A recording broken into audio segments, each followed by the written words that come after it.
विशेष मत, विशेष मत, चुपचाप मौन होकर सह जाओ। तुम्हारा स्वामी विधान करके तुम्हें दुख भेजा है तो बहुत बड़ा उसमें कोई सुख है। वो मंगल भवन है, तुम्हारा मंगल होने नहीं दे सकता। दिखाई दे सकता है कि अब अमंगल हो गया हमारा, अमुक अमुक अमुक, कुछ नहीं।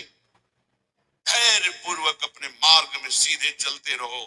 उसका विधान आया है, वो दुखद हो या सुखद, सुखद है तो हर्षित मत हो, दुखद है तो शोकित मत हो, आगे बढ़ो। देखो ये अध्यात्म है, ये कमर कस लो कि इस जन्म में मुझे इस भव समुद्र से पार होना ही है। ये जो कमजोर दिल के होते हैं ना, अनुकूलता जहां मिली तो बोले जब से हमने भक्ति शुरू की सब काम चकाचक बन रहे। ये भक्ति का फल नहीं है, भूल मत करना। ये तुम्हारे सुकृत चल रहे हैं इसलिए है। और जिस दिन दुष्कृत का फल आएगा उस दिन भक्ति करते हुए भी कदम रखना मुश्किल हो जाएगा। पग पग पर तुम्हें दुख मिलेगा। इस सिद्धांत को समझ लीजिए तो कभी आप निराश नहीं होंगे, शूरवीर होकर आगे बढ़ते रहेंगे। जो हमारी भक्ति है नई फसल है, और इस फसल की जो आनंद वृत्ति है वो भगवदानंद है, ज्ञानानंद है, अखंडानंद है, प्रेमानंद है। कोई भोगानंद नहीं है, विषयानंद नहीं कि भगवान की बड़ी कृपा जो चाहो भोग मिल गए। ये सुकृतों के फल है। ये सुकृत और दुष्कृत दोनों को यही नष्ट कर दो और निकल चलो भगवान की परम धाम में, जहां नित्य सेवा सुख का आनंद सहचर्या ले रही है। श्रीपाद कह रहे संतर्जयस ताड़यन, कोई मुझे बहुत डांटे भर्त्सना करे और ताड़यन पिटाई भी कर दे, मुझे कुछ कभी शिकायत नहीं करनी प्रभु से। देख रहे हैं ना, वो उन्होंने विधान किया है ना कि इसको पीटो, तो हम चुपचाप पीट लेंगे, किसी से नहीं कहना। रहीमन मन की मन व्यथा रखिए मन में गोए, सुनिठ ले हैं लोग सब बांटने। इसीलिए असंगो हम, असंग किससे कहें अपने दुख सुख की बात। अपना दिल तो दिलवर को दे दिया, जो बीते सो दिल तो उनके पास हो, तो जाने दुख सुख की बात, हम क्या जाने। हम तो बस आपके हैं। मौन, अपने विषय में न सुख की बात करे न दुख की। मौन बात करे तो प्रभु की करे, नहीं तो मौन। मान लीजिए अगर ये मौन आप धारण कर लेंगे तो निकल जाएंगे माया से, नहीं तो किसी की निंदा कर देंगे, किसी का ऐसा कटु वचन बोल देंगे, परुख वचन बोल देंगे, भजन छीन हो जाएगा, भजन करने की वृत्ति नष्ट हो जाएगी। सैकड़ों लोगों के प्रश्न है कि पहले भजन अच्छा होता था अब नहीं होता। उसमें दो बातें होती है, एक तो भजन की ऐसी भूख बढ़ गई है कि अब उतने भजन से नहीं और भजन होना चाहिए। ये उत्तम महापुरुषों की कृपा पात्र भक्तों की वृत्ति होती है। और एक होता है कि आपसे वैष्णव अपराध बन गया, कुसंग हो गया, इस कारण से ऐसा। अगर आपके हृदय में कोई दोष वृत्ति नहीं हो, फिर भजन में ऐसा लगता है कि मेरे से बहुत कम भजन होता है, वैसा भजन नहीं होता जैसा होना। ऐसा बड़े बड़े महापुरुषों को भी अनुभव होता है। ये कोई निंदनीय बात नहीं है, वंदनीय बात है। पर वास्तविक यदि भजन नहीं हो रहा है, वास्तविक यदि आपका रुक गया है आनंद, तो आप ढूंढ लीजिए। आपका भोजन गलत है, आपका संग गलत है, आपने कोई वैष्णव निंदा की है, बस यही कारण है। यही खोज लेना, यही सुधार कर लेना। किसी से क्षमा याचना की जरूरत नहीं। अंदर देखो और आचार्य गुरु से प्रार्थना करो, सब ठीक हो जाएगा। बड़े कृपालु हैं, जिन्होंने अपराधी मुझ जैसे को घसीटा तो अब अपराध बन जाएगा तो थोड़ी छोड़ देंगे वो। विश्वास कीजिए, उन्हीं से प्रार्थना कीजिए, नाथ यदि आपको अपराध मोचन कराना है तो भेज दीजिए मुझे उसके पास, या उसको बुला दीजिए, मैं पैर पकड़ लूं, हाथ जोड़ लूं यदि अपराध बन गया है। और यदि आप चाहें तो आप क्षमा कर दें, आगे से सावधान रहेंगे। बड़े कृपालु हैं प्रभु, क्षमा कर देते हैं। भजन की वृत्ति को रुकना, ये सहन मत कीजिए। समय नहीं है कि आज नहीं तो कल भजन चल पड़ेगा, नहीं, तुरंत वाचिक में आ जाइए, तुरंत वाणियों का गायन कीजिए, नाम कीर्तन कीजिए, ढूंढिए अपराध क्या बना जो आंतरिक हमारा भजन रुक गया, और प्रभु से प्रार्थना करके उसको चलवाइए। वो बड़े कृपालु है, क्षमा कर दे। अगर आपने प्रगट में किसी का अपराध किया और वो उपस्थित हो तो जाओ उनके चरण पकड़ो, उनसे प्रार्थना करो। भजन का रुकना सहन मत करो। बहुत कठिन है भजन करके भगवत प्राप्ति करना। वो हमारे अंदर सरलता पूर्वक भजन चल रहा, उसको बचाओ। किसी की निंदा मत करना, किसी की अवहेलना मत करना। तुम्हारी कोई निंदा करे, तुम्हारी अवहेलना करे, सह जाना, कह रहे हैं इसमें कह रहे संतर्जय ताड़यन बंधनन। यदि वो कहीं मुझे बांध दे, मैं बंधना भी स्वीकार कर लूंगा। ऐसा भक्तों को कोई बांधता है क्या? हाँ, बांध देते। तितिक्ष ब्राह्मण की कथा में पढ़िए, उसको बांध दिया। एक सखी बहुत भजनानंदी थी, उसके परिवार के लोग रोज उसे पीटते थे और उसे बांध देते थे। सखूबाई नाम उसका सखी का था। एक सखी बहुत नागरीदास जी के संग में रहकर भजन की वृत्ति उच्च कोटि की सीखी थी, भागमती बाई। उनके पति ही उनके ऊपर सैया लगाकर नई नवीन रानी के साथ बैठते हुए ऐसा पिटाई करते, इतना कष्ट देते, पर वो उच्च कोटि की ऐसी महान वक्ता, परम सिद्ध बरसाने के जो वास करने वाले अपने नागरीदास जी थे, हरिवंश महाप्रभु के शरणागत, उनके सत्संग से ऐसी उच्च कोटि की दशा प्राप्त होने से कोई फर्क नहीं पड़ा। उसके वो कष्ट देने के लिए उसके ऊपर सैया लगाते, राजा थे, और नवीन रानी के साथ उसके ऊपर बैठते, उपद्रव करते, मारते पीटते, लेकिन वो सम रहती। संतर्जय ताड़यन बंधनन शांत। वो देख रहा है, बस तुमको यही सोचना, वो देख रहा है, मेरा स्वामी देख रहा है। वो देखते हुए मौन है ना, वो चाह रहा है ना तेरा किया मीठा लगे। बस बात समझ लो, इतना तो बहुत बड़ी वस्तु प्राप्त होगी, बहुत बड़ी। एक मिट्टी जब कुम्हार को अर्पित हो जाती है तो पीट पीट कर एक छोटा राई भर भी दाना नहीं रहने देता, क्योंकि राई भर भी अगर दाना रहा वहीं से मटकी फूट जाएगी, राई भर भी अहंकार रहा वहीं से भक्ति रस निकल जाएगा। पीट पीट के उसको एकदम बराबर, फिर भी चैन नहीं, जल डाल के रौंदा, फिर भी चैन नहीं, हाथों से मल कर अपने अनुसार बनाया, फिर चाक पे चढ़ाया, जो चाहा आकार दिया, सूर्य के ताप में तपाया, फिर उसको दहकते हुए आवे के बीच में रख के पकाया, फिर उसमें रस रखने लायक क्षमता आ गई उस मिट्टी में। ऐसे ही हम जब संत महापुरुषों को, श्री भगवान को समर्पित होते हैं तो ये सब होगा। रस रखने लायक हृदय तभी होता है जब आवे में तपता है, इसलिए तैयार रहो। तभी नागरीदास जी ने कहा, बड़ो ही कठिन है भजन ढिग डरिबो। एक सूरवीर योद्धा की तरह जैसे उसके अंग घाव से युक्त होते हैं, वो कदम पीछे नहीं आगे ही बढ़ाता है, ऐसे भजनानंदी चाहिए। चाहे मुझे चोर कहा जाए, पतित कहा जाए, गाली दिया जाए, मुझे मारा जाए, बांध लिया जाए, तो भी मैं भगवान पर दोषारोपण नहीं करूंगा। मैं यही निश्चय करूंगा, प्रभु मेरे देख रहे हैं, जोई जोई प्यारो करे सोई मोई भावे, उनका विधान परम मंगलमय है। अंतः क्लेश मतीव दुस्सर तरम प्राप्नोति नाना विधि।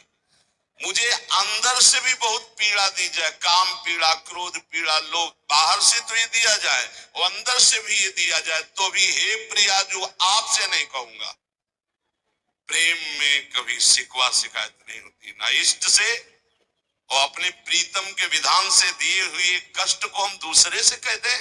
धिक्कार हमारी प्रीति को, प्रीतम सहावे और मैं दूसरे से शिकायत करूं?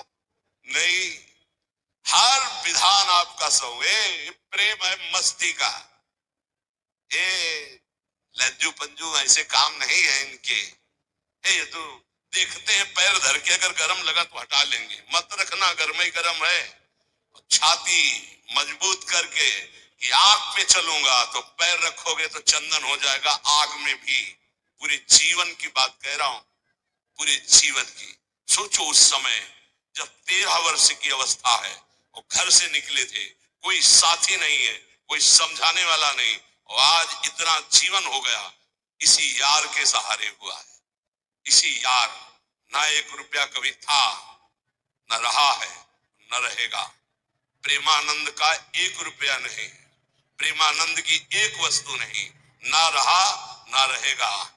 हाँ, प्रेमानंद की सब वस्तुएं हैं, ना होते हुए भी पूरा विश्व मेरा।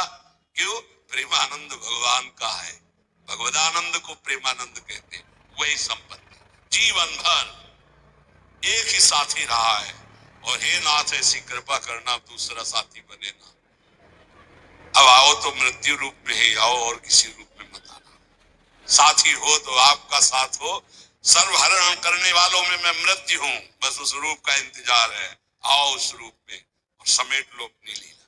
बस कभी किसी से शिकायत, कभी कभी किसी ने कैसे हो, आनंद है।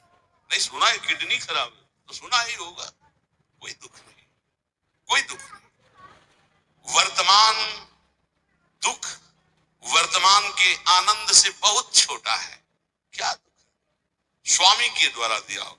ये आप हमारी प्रार्थना मान लीजिए, इस मार्ग में चलने पर जो दुख मिले कभी किसी से कहना नहीं, नहीं तो प्रीति में कलंक लग जाएगा, वो तुम्हें प्रभु से हटा देगा। नहीं, रहीमन मन की मन व्यथा रखिए मन में गोए, सुनिच ले है लोग सब बाट न लिए। ये भगवत मार्ग शूरवीरों का मार्ग है। कभी अपनी अंतर व्यथा को किसी से मत कहो। जीवन में अगर कोई हमें कष्ट दे रहा है तो हमारा कर्म है, ना कि कोई व्यक्ति। ये बिल्कुल सिद्धांत तक चर्चा समझ लो। वही व्यक्ति जो मुझे द्वेष करता, वही व्यक्ति जो मुझे कष्ट और दंड देता, वही व्यक्ति प्रणाम करके छाती से लगाकर आंसुओं की धारा से अभिषिक्त किया, तो वो व्यक्ति था या कर्म? जब कर्म भोग हो गया तो वही हृदय से लगा के अश्रुधारा से क्षमा कीजिए। बहुत ऐसा ऐसा नहीं नहीं, आप तो बड़ी कृपा की। व्यक्ति कभी कष्ट नहीं देता, मेरा कर्म उसके ऊपर सवार होकर मुझे दंड देता है। इसलिए मैं किससे कहूं? अपनी जबान से दांत कट जाए तो किससे कहूं? ये जो दांत, इससे जबान हमारी पीड़ा को किससे कहूं? अब अपने हाथ से चोट लग जाए किसको कहूं? ऐसे सब आत्मा स्वरूप हैं। हमारा कर्म ही उनके ऊपर सवार होकर हमें दंड दे रहा है। इसलिए भाई, श्रीपाद का सिद्धांत जो कह रहे कि अगर भगवत प्रेम प्राप्त करना है तो मुंह बंद। 22,000 में कोड़े मारे गए, एक बार भी श्री कृष्ण से नहीं कहा। पूज्य भाई जी महाराज के जीवन कष्ट कष्ट में है, कभी श्री कृष्ण से नहीं। बाबा नहीं सह पाए, बाबा ने श्री कृष्ण से कहा, श्री कृष्ण चंद्रजू से, ये क्या है, इतना कष्ट क्यों दे रहे हो उनके शरीर को? मुस्कुरा दिए, बोले मैं नहीं दे रहा हूं, ये तुम्हारे कर्म का फल भाई जी भोग रहे हैं। ऐसा? बोले हाँ। सीधे अस्पताल गए, भाई जी से कहा कि आप हमारा प्रारब्ध क्यों भोग रहे हैं? तो कहा जी कौन सा खेल रच रहे हो बाबा, क्या बात कर रहे हो? जीव का अपना कर्म भोगना होता है, किसी और का निजीकृत कर्म भोग? तो उनका आप हमको बहका नहीं सकते, हमें परम तत्व से पता चला है कि आप हमारे कर्म। तो हंस दिए भाई जी और बोले देखो हमें कोई फर्क नहीं पड़ता, आपको फर्क पड़ जाता। आप चढ़ो, जिस साधना की चढ़ाई पर चढ़ रहे हो चढ़ो, मंगल में श्री कृष्ण तुम्हारी यात्रा को पूर्ण करें। हम तो अस्पताल में पड़े पड़े प्रिया प्रीतम के साथ खेल रहे हैं, कोई फर्क नहीं पड़ रहा। बड़े महापुरुषों ने अपने कष्ट की तो बात जाने दो, दूसरों के कष्टों को लेकर भोगाए। हम जरा सा कष्ट आ जाए तो बोले हमारी अंदर श्रद्धा थी अब खत्म हो रही क्योंकि कष्ट आने लगा। उसमें भगवान का क्या दोष है? वो तो बड़े कृपालु हैं कि ऐसे पापात्मा होने पर भी मुझे महात्माओं का संग दिया, धाम का वास दे रहे, नाम जपवा रहे। अब हमारे पूर्व प्रारब्ध हमें कष्ट दे रहे, इस समय भी वो हमें दुलार कर रहे। जीव समझता नहीं, केवल दोषारोपण भगवान और भगवत मार्ग पर कर देता है। इसलिए उपासक को अंतः क्लेश मतीव दुस्सहतरम, ये जो आप काम क्रोध से जल रहे हो ना, ये तपस्या है, इसका बहुत बड़ा लाभ मिलेगा। अगर भोग रहे हो ना, गिर रहे हो, पतित हो रहे हो, तो वो सुख नहीं, वो शांति नहीं, वो विश्राम नहीं। तो एक बार ध्यान रखना, इस शब्द को याद रखना। ऐसे रहने पर भी हमारे द्वारा जो भी वो हमारे स्वामी ऐसे लेते हैं, जन अवगुण प्रभु मान न काऊ, दीन बंधु अति मृदुल स्वभाव।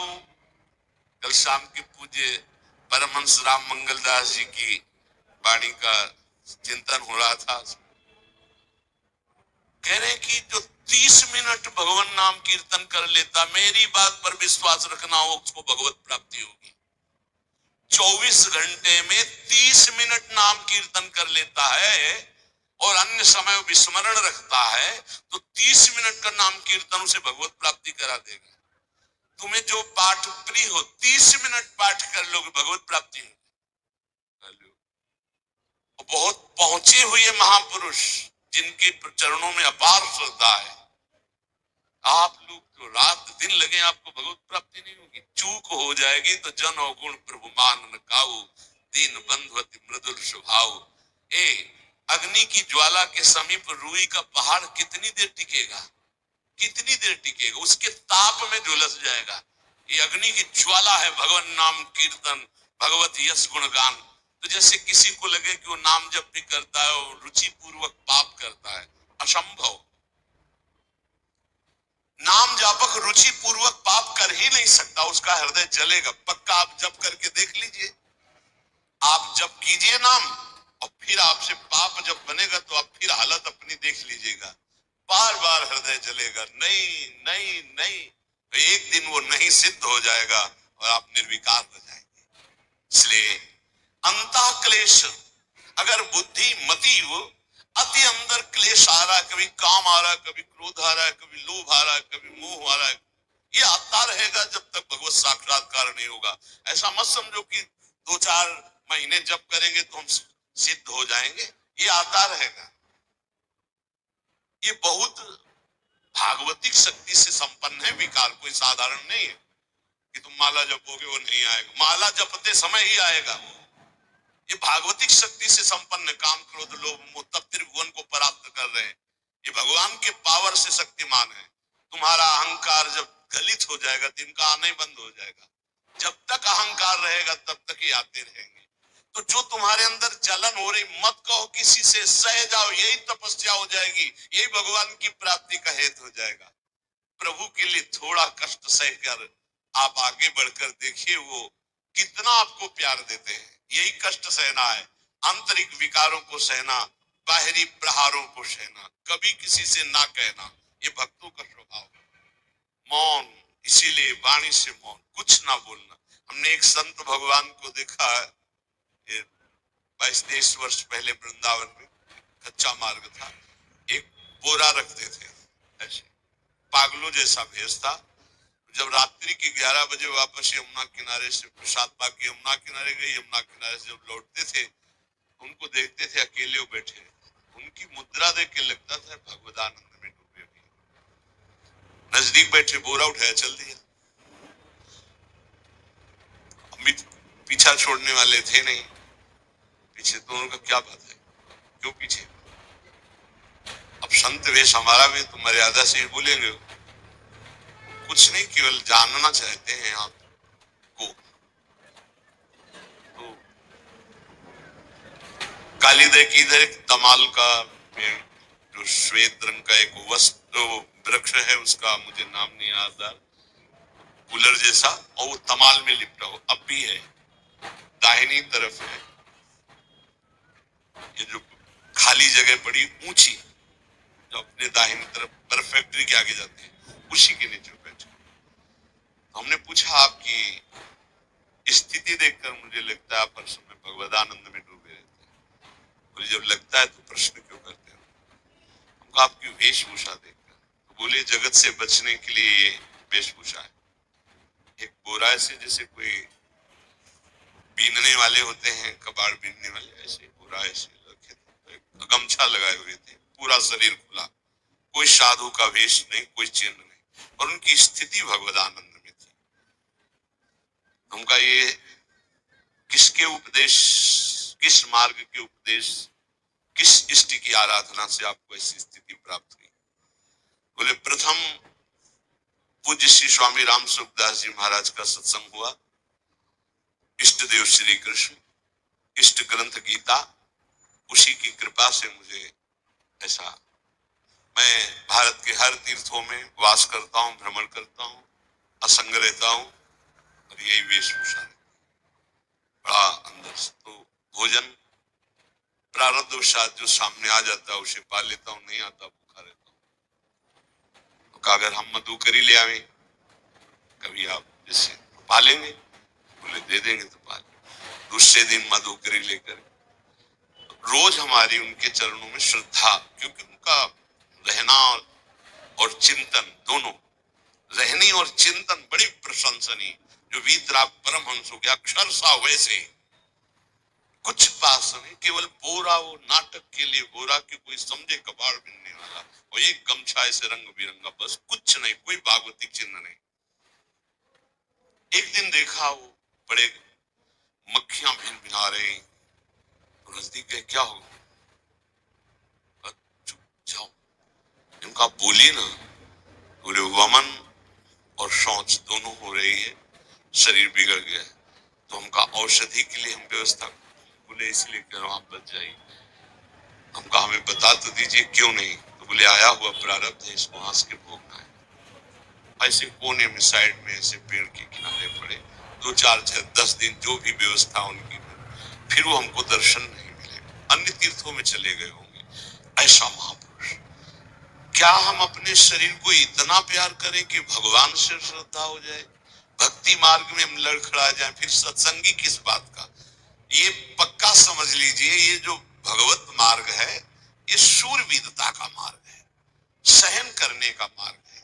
जितने भी महापुरुषों के चरित्र हैं आप पढ़ करके देख लीजिए, भगवान के चरित्र से भी ज्यादा लाभ भक्त चरित्र सुनने से इसलिए होता है कि हमको लगता है कि हमारे जैसा जन्म लेकर इतना कष्ट सहकर इस ऊंचाई पर पहुंचे, ये बड़ी बात है कि वो जीवत्व से हमारी तरह पैदा होकर ईश्वरत्व को जाता है। इसलिए भक्त चरित्र में विशेष बल हमको प्राप्त होता है।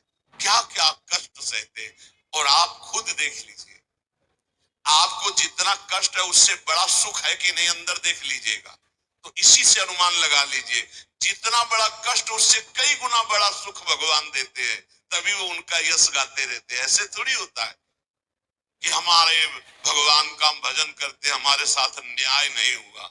न्याय तो सही बात नहीं हुआ, नहीं तो तुम्हारी दुर्गति हो जाती। सही बात में उन्होंने न्याय नहीं किया, पक्षपात किया है तुम्हारा। अगर वो सही न्याय करते तो ईमानदारी से कहते हैं केवल नरक के कीड़ा ही बनना पड़ता और कुछ नहीं है।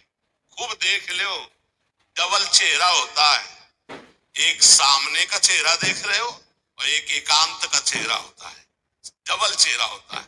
और भगवान डबल रखो चाहे तिबल, सब देखते हैं।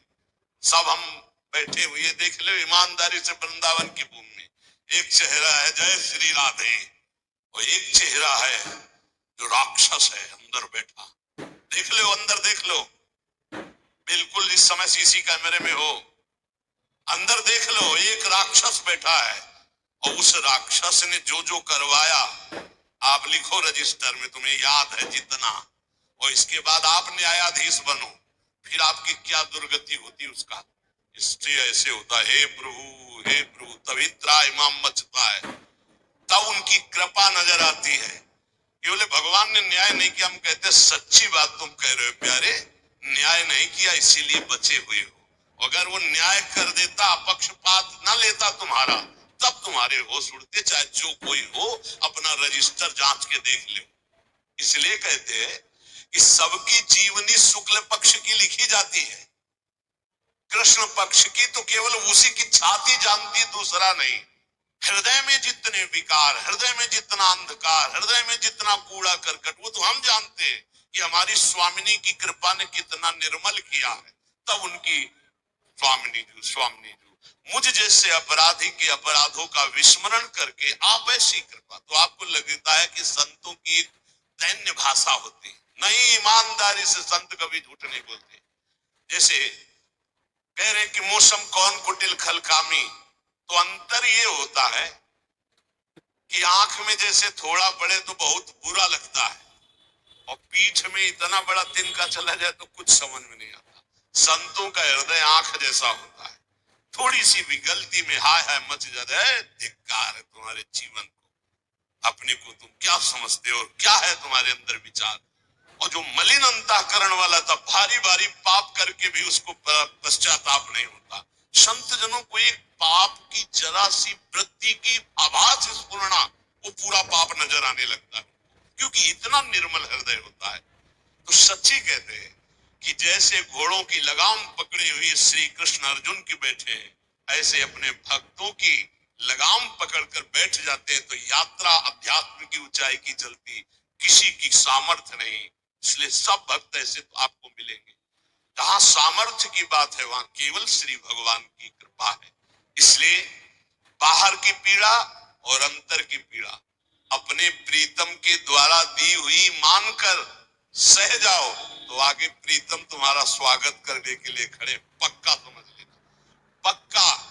और वो देंगे ये पीड़ा। क्यों देंगे? इसी पीड़ा में पता चलता है कि तुम्हारे मन की सुई किधर जा रही। प्रताप राय जी महाभागवत थे, बड़ा चरित्र है।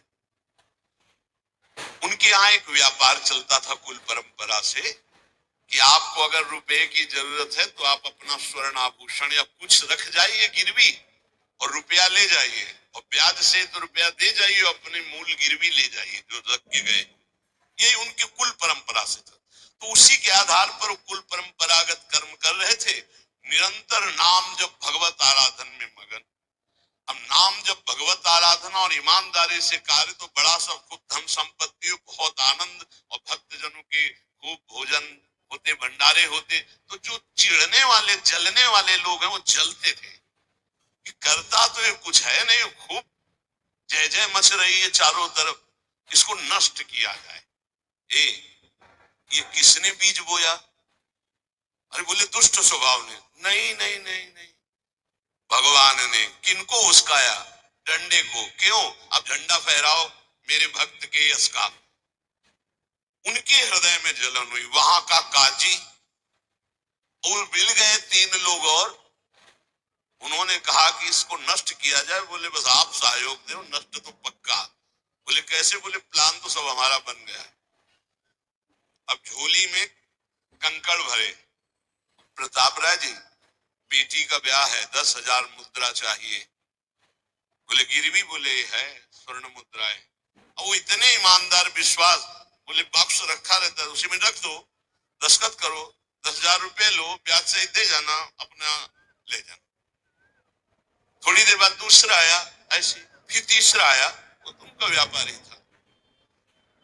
5 दिन बाद वापस आया और काम बन गया, ब्याज से दिए रुपए लो, हमारा आभूषण वापस करो।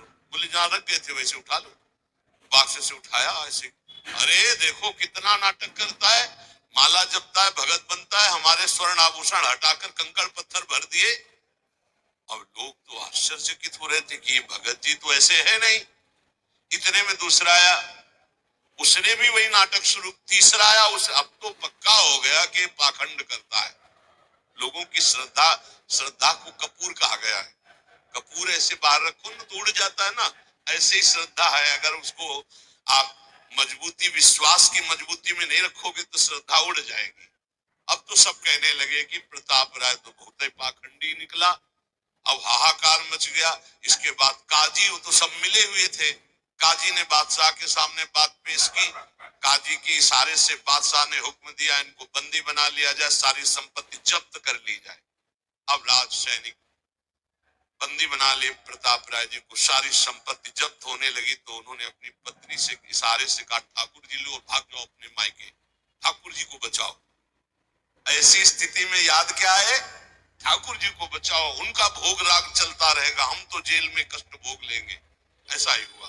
वो पीछे की खिड़की से अपने ठाकुर जी को लेकर सब तहस नहस हो गया। लेक्ष सेना साहब नष्ट भ्रष्ट कर दिया, बंदी बनाया, उनको ले गए, जेल में डाल दिया।